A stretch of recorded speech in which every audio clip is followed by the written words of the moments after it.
Hello मेरे प्यारे student. तो क्या हाल चाल। आई होप कि आप लोग बहुत ही अच्छे होंगे और मेरी वीडियो का इंतजार था। आज का वीडियो ये है, आपका इंतजार खत्म हुआ, ठीक ना। तो आज का देखिए अनसॉल्व सेट फिजिक्स का हम लोग कराने वाले हैं, जो कि सेट नंबर आपका चौथा चल रहा है।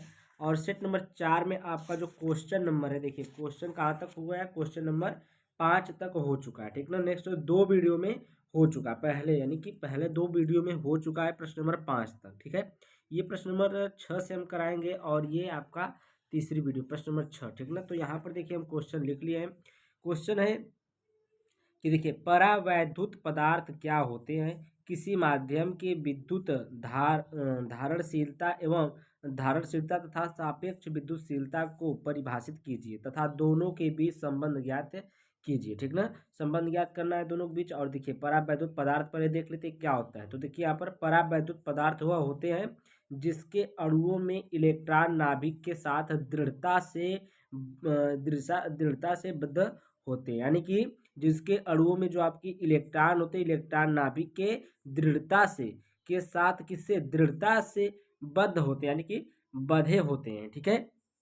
जैसे यहाँ पर देखिए कांच है, मोम है, अभ्रक है आदि, ठीक है। इसका एग्जाम्पल भी हम दिए हैं। उसके बाद देखिए विद्युत धारणशीलता क्या होता है। तो यहाँ पर देखिए विद्युत धारणशीलता किसी पदार्थ की विद्युतशीलता यह बताती है कि यह पदार्थ बाह्य विद्युत क्षेत्र में रखने पर कितना ध्रुवित हो सकता है। यदि यह पदार्थ सामान्य से अधिक ध्रुवित होता है, इसके अंदर एक आंतरिक विद्युत क्षेत्र उत्पन्न हो जाता है जो बाह्य विद्युत क्षेत्र का विरोध करता है। फलस्वरूप पदार्थ में विद्युत फ्लक्स की मात्रा घट जाती है, ठीक ना। विद्युत धारणशीलता इसको आपको लिखना है। उसके बाद देखिए सापेक्ष विद्युतशीलता। तो इसमें सापेक्ष विद्युतशीलता भी पूछा है। तो किसी माध्यम की विद्युतशीलता तथा निर्वात की विद्युतशीलता का अनुपात एक नियतांक होता है जिसे माध्यम का परावैद्युतांक अथवा सापेक्ष विद्युतशीलता कहते हैं, ठीक ना।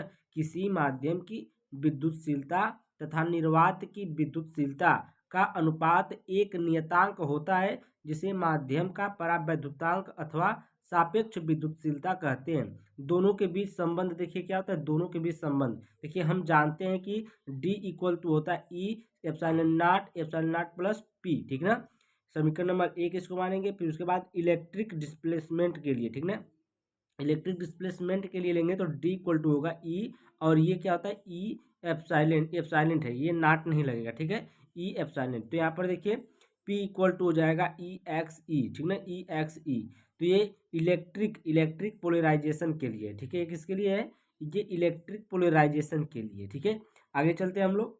देखिए यहाँ पर देखिए D व P के मान समीकरण 1 में रखने पर D और P का मान देखिए क्या आया था। यहाँ पर देखिए ये था P का मान और ये था D का मान। अब ये समीकरण 1 था तो यहीं पर मान रखेंगे। तो ये P है तो P बराबर इतना है, तो P का मान यहाँ पर रखेंगे, D का मान यहाँ पर रखेंगे, ठीक है। तो हम लोग आगे यहाँ पर मान रख देते हैं। तो यहाँ पर देखिए ई ई एप्सिलॉन हो जाएगा और ई एप्सिलॉन नॉट है प्लस ई एक्स ई हो जाएगा, क्योंकि पी का मान इतना आया था, ठीक है। तो यहाँ पर देखिए ई एप्सिलॉन प्लस ई यहाँ पर क्या कर लिए, यहाँ पर देखिए ई कामन मिला, ई कामन ले लिए, तो यहाँ पर एप्सिलॉन नॉट प्लस क्या बचा, एक्स ई बचा, ठीक है। तो ई से ई कैंसिल हो जाएगा, ई से ई कैंसिल हो जाएगा, ठीक है। तो एप्सिलॉन बराबर क्या बचेगा, एप्सिलॉन नॉट और कोष्टक में 1 प्लस एक्स ई अपान में ई नाट, क्योंकि यहाँ पर एप्सिलॉन नॉट को कॉमन लिया गया है तो यहाँ पर एक बचेगा और यहाँ पर कॉमन लेते हैं तो यहाँ पर बट्टे में आ जाता है, ठीक है।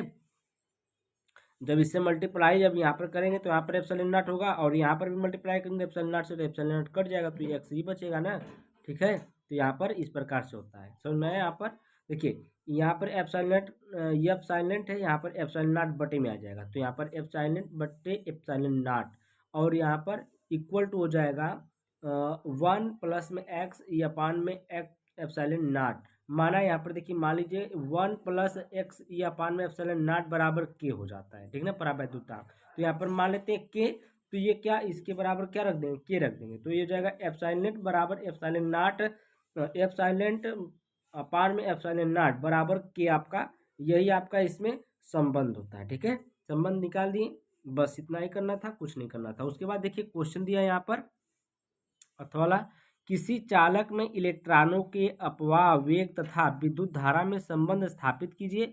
किसी चालक तार की लंबाई 3 मीटर तथा इसमें मुक्त इलेक्ट्रॉन घनत्व 8.5 × 10⁻28 मीटर माइनस क्यू है।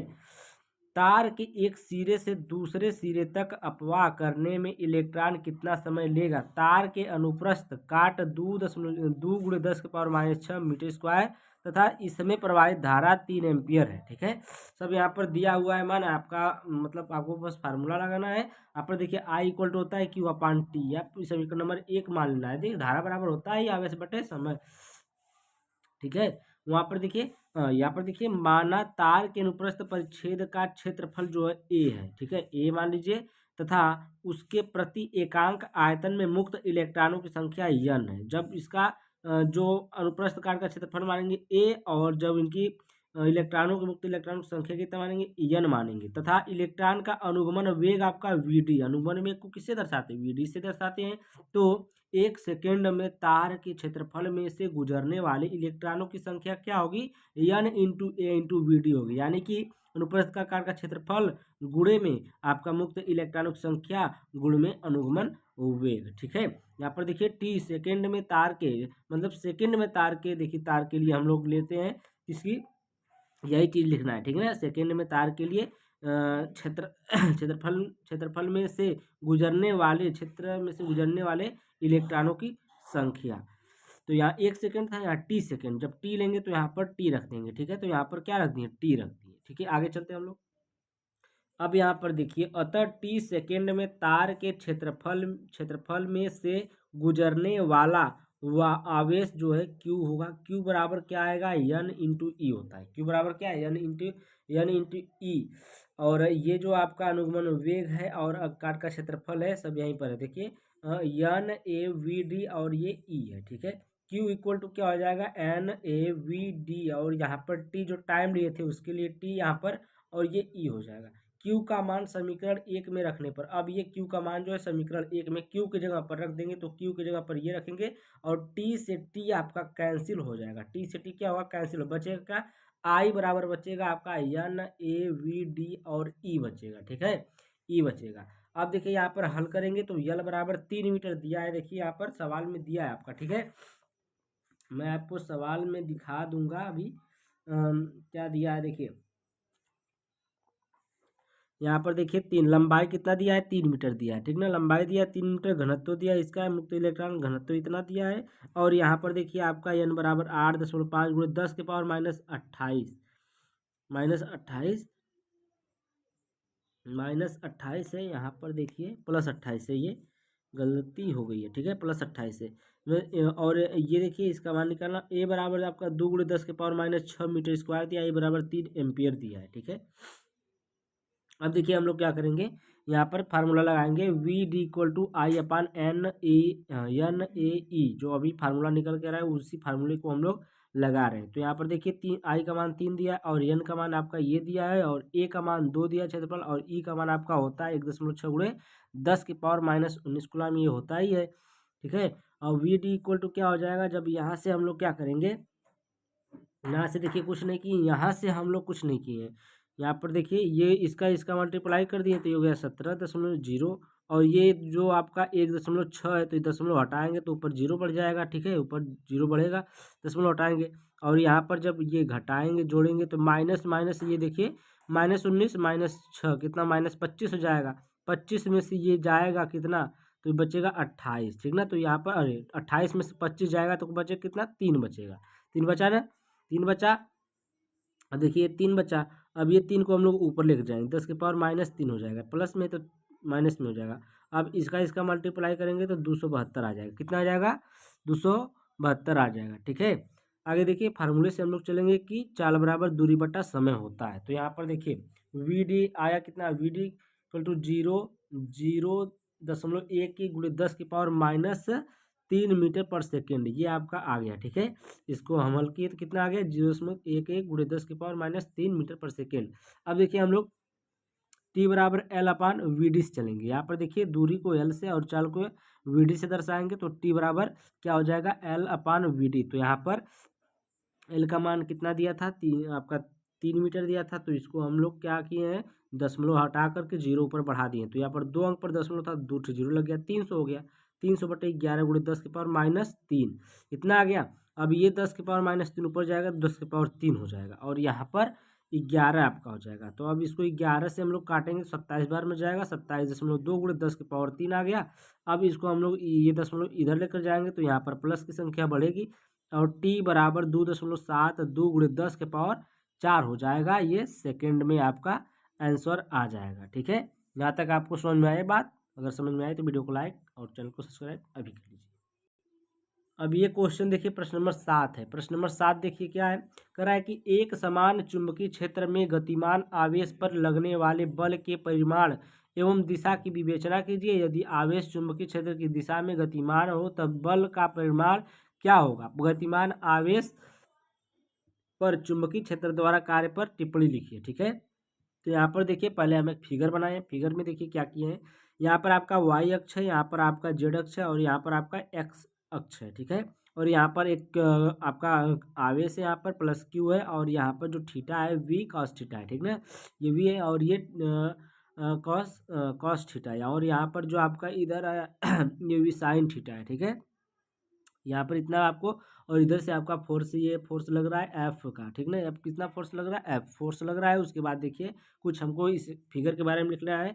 कुछ अगर देखिए आप कभी फिगर बनाएंगे एग्जाम में तो फिगर के बारे में कुछ ना कुछ थोड़ा ही लिख देना, लेकिन लिख देना उसमें। ठीक है, तो माना कोई आवेश प्लस क्यू चुंबकीय क्षेत्र बी वेक्टर बी में क्षेत्र से थीटा कोण पर गतिमान है। तो यहाँ पर देखिए माना कोई आवेश जो प्लस क्यू, ये प्लस क्यू आवेश है, ये चुंबकीय क्षेत्र है, चुंबकीय क्षेत्र पर क्या कर रहा है, बीटा बीटा थीटा कोण पर गतिमान। थीटा कोण पर क्या, ये देखिए थीटा कोण है ना, इस पर क्या है, गतिमान है। ठीक है, तब आवेश पर बल जो लगेगा, तब आवेश पर बल जो लगेगा, जो ये वाला ऊपर जो गया था एफ बल जो है वो क्या हो जाएगा, एफ प्रोपोर्शनल हो जाएगा इसके वी साइन थीटा के। एक बार इसके प्रोपोर्शनल होगा वी साइन थीटा के, एक बार आपका क्यू के प्रोपोर्शनल होगा तो एफ प्रोपोर्शनल क्यू हो जाएगा, एफ प्रोपोर्शनल क्यू हो जाएगा। एक बार बी के हो जाएगा तो एक बार हो जाएगा एफ प्रोपोर्शनल डायरेक्टली प्रोपोर्शनल क्या हो जाएगा, बी हो जाएगा। तो इसको समीकरण 1, समीकरण 2, समीकरण 3 मान लेंगे। समीकरण 1 व 2, 1, 2 और 3 को मिलाने पर तीनों को हम लोग जोड़ देंगे। क्या कर देंगे, यहाँ पर हम लोग तीनों समीकरण को जोड़ देंगे तो यहाँ पर हो जाएगा F proportional v sine theta q into B. तो यहाँ पर देखिए क्यू इंटू बी ये सब हो जाएगा एफ प्रोपोर्शनल किसके, v sine theta q B के। ठीक है, उसके बाद जब बराबर का चिन्ह लगाएंगे तो यहाँ पर कुछ नियतांक लगाना पड़ेगा। नियतांक के रूप में हम लोग के को ले लेते हैं। क्या लेते हैं, के लेते हैं। तो एफ इक्वल टू हो जाएगा k q v B sine theta, B को हम लोग इधर, क्यू को इधर लेकर आ गए हैं। ठीक है, अब के इक्वल टू जब 1 मानेंगे तो क्यू इक्वल टू जो आपका परावैद्युतांक है क्यू के इक्वल टू 1 मान लीजिए। तो यहाँ पर एफ इक्वल टू हो जाएगा q v B sine theta हो जाएगा। ठीक है, सदिश रूप में अगर हम इसको सदिश रूप में लिखेंगे तो ऐसे लिखाएगा vector F equal to q, q बाहर आ जाएगा और vector v into dot vector B हो जाएगा। ठीक है, साइन थीटा हट जाएगा। ठीक है, बल की दिशा वेक्टर वी तथा वेक्टर बी दोनों के लंबवत होगी। जो आपका ये आया है एफ इक्वल टू, ये वेक्टर वी और वेक्टर बी आया है, तो ये बल की दिशा किधर होगी, वेक्टर वी तथा वेक्टर बी के दोनों के लंबवत होगी। क्या होगी, लंबवत होगी दोनों के। ठीक है, तो यहाँ तक आपको समझ में आया। हम लोग आगे चलते हैं। देखिए यहाँ पर आवेश चुंबकीय क्षेत्र की दिशा में गतिमान हो तब बल का परिमाण क्या होगा। तो बल का परिमाण बता दिए ना, क्या होगा, गतिमान आवेश पर चुंबकीय क्षेत्र द्वारा कार्य पर टिप्पणी लिखिए। अब उस पर हम लोग थोड़ा सा देख लेते हैं। इधर देखिए यहाँ पर आवेश जो है, आवेश चुंबकीय क्षेत्र की दिशा में गतिमान है। ठीक ना, जो आवेश है वहाँ पर वो किसे, चुंबकीय क्षेत्र की दिशा में गतिमान। तो थीटा इक्वल टू क्या हो जाएगा, 0 अंश लेंगे। क्या लेंगे यहाँ पर, थीटा इक्वल टू 0 अंश लेंगे और यहाँ पर एफ इक्वल टू हो जाएगा क्यू बी वी साइन, और यहाँ पर थीटा का मान रखेंगे 0 अंश। तो साइन 0 अंश का मान 0 होता है, तो यहाँ पर 0 का मान रखेंगे तो यहाँ पर पूरी वैल्यू क्या हो जाएगी, 0 हो जाएगी। क्योंकि इसका मल्टीप्लाई, इसका मल्टीप्लाई, इसकी मल्टीप्लाई, सबकी मल्टीप्लाई अगर 0 से होगी तो सबका मान क्या हो जाएगा, 0 हो जाएगा। तो एफ इक्वल टू क्या आ जाएगा आपका, 0 आ जाएगा। Very simple. अब देखिए आवेश की गति की दिशा एफ की दिशा के 90 डिग्री है, अतः चुंबकीय क्षेत्र द्वारा कृत कार्य शून्य होगा। ठीक ना, जब आवेश की गति की जो दिशा होगी एफ जो 90 डिग्री होगी, तो चुंबकीय क्षेत्र का जो उसके द्वारा कार्य किया गया होगा वो कितना होगा, 0 होगा। ठीक है, यहाँ तक समझ में आ गई तो वीडियो को लाइक करें। आगे चलते हैं हम लोग प्रश्न नंबर 7 का अथवा देख लेते हैं। प्रश्न नंबर 7 का अथवा, विद्युत चुंबकीय प्रेरण से क्या अभिप्राय है। विद्युत चुंबकीय प्रेरण से क्या अभिप्राय है। फैराडे के विद्युत चुंबकीय प्रेरण संबंधी नियमों को समझाइए। एक वृत्ताकार कुंडली की त्रिज्या 10 सेंटीमीटर, प्रतिरोध 2 ओम दिया है। ठीक है, तथा इसमें फेरों की संख्या 500 है। कुंडली का तल 3 × 10⁻⁵ टेस्ला के चुंबकीय क्षेत्र के लंबवत है। अपने लंबवत अक्ष के परितः कुंडली 0.25 सेकेंड में 180 डिग्री घूम जाती है। कुंडली में प्रेरित विभव तथा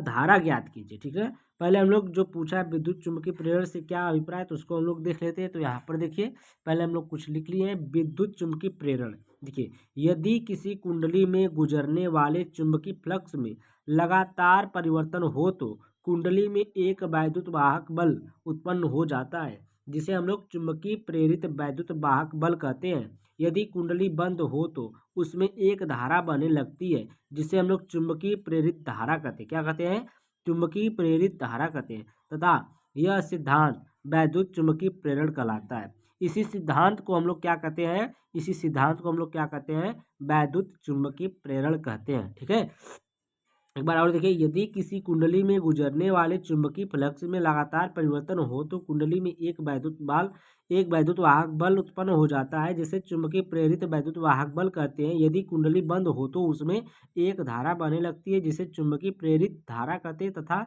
यह सिद्धांत वैद्युत चुंबकीय प्रेरण कहलाता है। ठीक है, अब देखिए, वैद्युत चुंबकीय प्रेरण संबंधित फैराडे के प्रथम नियम, फैराडे के प्रथम नियम उसमें पूछा है। तो फैराडे का प्रथम नियम से हम लोग पहले इसको देख लेते हैं।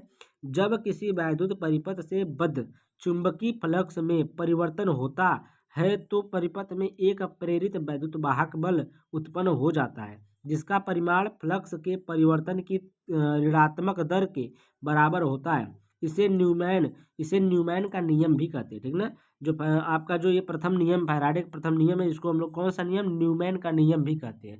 जो आपका होता है E = -Δ φ/Δt। ठीक है, इसको हम लोग क्या बोलते हैं, डेल्टा बोलते हैं। ठीक है, तो ये E = हो जाएगा -Δ φ/Δt।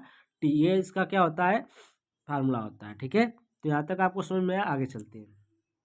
क्वेश्चन थोड़ा सा बड़ा पूछा है, ठीक ना, तो इसमें द्वितीय नियम भी पूछा है। तो देखिए, द्वितीय नियम क्या है, किसी परिपथ में प्रेरित वैद्युत वाहक बल अथवा प्रेरित धारा की दिशा सदैव ऐसी होती है कि यह उस कारण विरोध करती है जिससे वह स्वयं उत्पन्न होती है। इसे लेंज का नियम भी कहते हैं। जो आपका द्वितीय नियम फैराडे का, इसे लेंज का नियम क्यों कहते हैं, किसी परिपथ में प्रेरित वैद्युत वाहक बल अथवा प्रेरित धारा की दिशा सदैव ऐसी होती है कि यह उस कारण विरोध करती है जिससे वह स्वयं उत्पन्न होती है। इसे हम लोग लेंज का नियम भी कहते हैं। दिया है R = 10 सेंटीमीटर दिया है। इसको हम लोग सेंटीमीटर को मीटर में चेंज करेंगे तो 10 × 10⁻⁻2 -2 से हमेशा मल्टीप्लाई करते जब सेंटीमीटर को मीटर में चेंज करते हैं। क्यों करते हैं, क्योंकि सेंटीमीटर है। अब मीटर में चेंज करने के लिए हमें 100 से भाग देना पड़ेगा। 100 से भाग देने का मतलब क्या होता है, 10⁻²। ठीक है, तो ये R बराबर आपका दिया है 2 ओम, और N बराबर जो फेरों की संख्या दिया है 500 दिया है। B बराबर जो आपका दिया है चुंबकीय क्षेत्र, ये 3 × 10⁻⁵ टेस्ला दिया है। डेल्टा T का मान दिया है 0.25 सेकेंड दिया है। E का मान निकालना है, I का मान निकालना है, दोनों का मान निकालना है। ठीक है, तो यहाँ पर देखिए फार्मूले से हम लोग चलेंगे। A बराबर आपका होता है, क्षेत्रफल बराबर क्या होता है, πr²। क्या होता है, πr² होता है। तो πr² का देखिए A का मान यहाँ से निकालेंगे हम लोग ना, A का मान निकालेंगे यहाँ पर। देखिए पाई का मान होता है 3.14। R का मान आपका कितना दिया है, यहाँ पर R का मान दिया है 10 × 10⁻⁻2। ठीक है, यहाँ पर दिया। ठीक है, तो यहाँ पर इसका होल स्क्वायर हो जाएगा, और 3.14 × 10, ये 10 जो है 100 हो जाएगा। ठीक है, स्क्वायर होगा 100 होगा, और ये इसका पावर गुणा हो जाता है तो 10⁻⁻4 हो जाएगा। ठीक है, तो A बराबर हो जाएगा 314, क्योंकि 100 से गुणा करें दशमलव हट जाएगा, तो 314 × 10⁻⁻4 मीटर स्क्वायर। अब यहाँ पर देखिए क्या होगा, एक फार्मूला आपका होता है, क्या होता है यहाँ पर, एक बार कॉस 0 अंश बराबर 1 होगा और कॉस 180 अंश बराबर क्या होता है, -1 होता है, ठीक है, ये माइनस। अब देखिए यहाँ पर फार्मूला है कास फाई 1 बराबर बी ए कॉस 0 अंश बराबर में बी ए क्यों लिखिए बराबर में, क्योंकि कॉस 0 अंश का मान 1 होता है, तो 1 रखेंगे तो बी ए ही आएगा। तो यहाँ पर देखिए Q2 का मान रखेंगे तो यहाँ पर बी ए कॉस 180 अंश।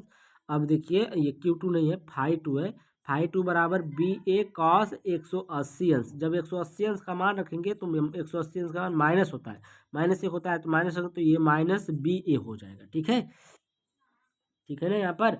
अब देखिए यहाँ पर एक फार्मूला होता है डेल्टा, यानी कि डेल्टा फाई बराबर होता है फाई 2 माइनस फाई 1, यानी कि फाई 2 में से फाई 1 को घटाना है, तो फाई 2 का मान देखिए माइनस में है, फाई 1 का मान आपका प्लस में है, तो यहाँ पर माइनस है तो ये भी माइनस हो जाएगा, तो माइनस से बी ए माइनस बी ए, यानी कि दोनों जुड़ जाएंगे तो -2ab हो जाएगा, 2ba हो जाएगा, ठीक ना, क्या हो जाएगा, -2ba हो जाएगा। अब देखिए E = आपका जो फार्मूला है आपका E = जो E का मान निकालना है हमें, E बराबर क्या होता है, I N minus N delta phi upon में डेल्टा टी।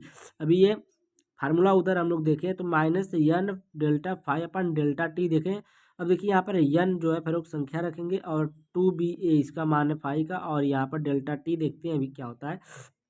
अब देखिए यहाँ पर 2 को हम लोग आगे लेंगे, माइनस से प्लस हो जाएगा, तो E बराबर 2 हो जाएगा एन बी ए अपान में डेल्टा टी का जो 0.25 मान दिया यहाँ पर रखा हुआ है, ठीक है, तो 2 हो गया। और ये फेरोक संख्या 500 है, उसके बाद बी का जो मान दिया है 3 × 10 के पावर -5 दिया है जो टेस्ला में दिया है, और यहाँ पर ए का मान आपका कितना आया था, 314 × 10 के पावर -4, ठीक ना, गुणे में 100, गुणे में 100। अब देखिए 100 क्यों यहाँ पर लिखे हैं, 100 इसलिए लिखे हैं क्योंकि यहाँ पर से दशमलव हटाएं, ठीक ना, 2 अंक पर था दशमलव, तो 2 अंक पर दशमलव हटाएंगे, 100 से मल्टीप्लाई करेंगे।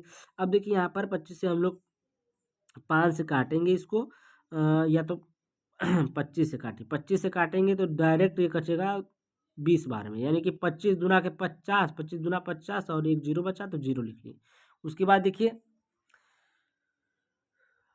दिख नहीं रहा सही से, तो यहाँ पर देखिए E = हो जाएगा, इसका मल्टीप्लाई करेंगे तो देखिए मल्टीप्लाई करेंगे इसका तो ये 60 हो गया, कितना हो गया 60, इसका और इसका मल्टीप्लाई करेंगे 628 होगा, ठीक ना, 314 × 2 करेंगे 628, 20 × 3 करेंगे तो 60, और ये -5 है, -4 है, और ये +2 इसका होगा, तो यहाँ पर +2 का मतलब -2 बचेगा, -2 और -5 कितना हो जाएगा, -7 हो जाएगा, ठीक है, नीचे कुछ नहीं बचा है, सब कट गया। अब इसको हम लोग चेंज करेंगे, इसका मल्टीप्लाई जब इसमें करेंगे तो ये आ जाएगा इतना, देखिए इतना आ जाएगा, और एक जीरो से ये एक थे माइनस वहाँ हट जाएगा, तो यहाँ पर हो जाएगा 10 के पावर -6 बचेगा, 10 के पावर -6, और इसमें मल्टीप्लाई किए तो ये हो जाएगा 3868, ठीक है।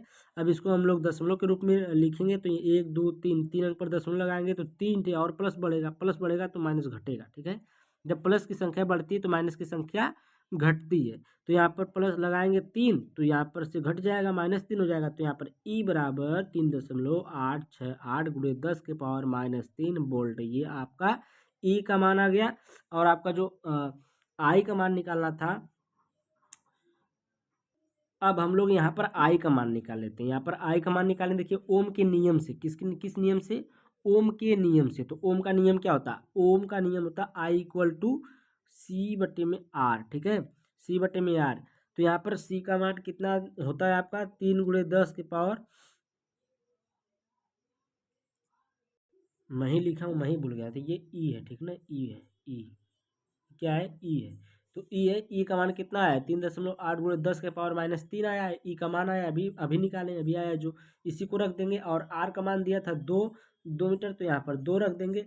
उसके बाद आपका ये आपका भाग करेगा इसमें तो 1.9 बचेगा, तो 2 1 कम 2 बचेगा, 1 और 18 हो जाएगा, 2 9 18, तो 1.9 × 10 के पावर -3, तो यहाँ पर I = हो जाएगा 1.9 × 10 के पावर -3 एम्पियर हो जाएगा, ठीक है, तो ये आपका आंसर हो जाएगा, ठीक है। तो वीडियो कितने बड़ी हो गई, 24 मिनट की वीडियो हो चुकी है। तो आज के लिए इतनी बड़ी वीडियो रहेगी, क्योंकि नेक्स्ट वीडियो जो होगी वो हम आपको बना देंगे प्रश्न नंबर 8 से लेके, इसमें 4 क्वेश्चन अभी बचे हुए हैं। 4 क्वेश्चन का मतलब है 20 मिनट अभी टाइम लग जाएगा। ठीक है, thank you bye bye for watching my video. और वीडियो अच्छी लगी तो वीडियो को लाइक, चैनल को सब्सक्राइब करके जाएगा, वैसे नहीं जानना है। ठीक है, बाय बाय।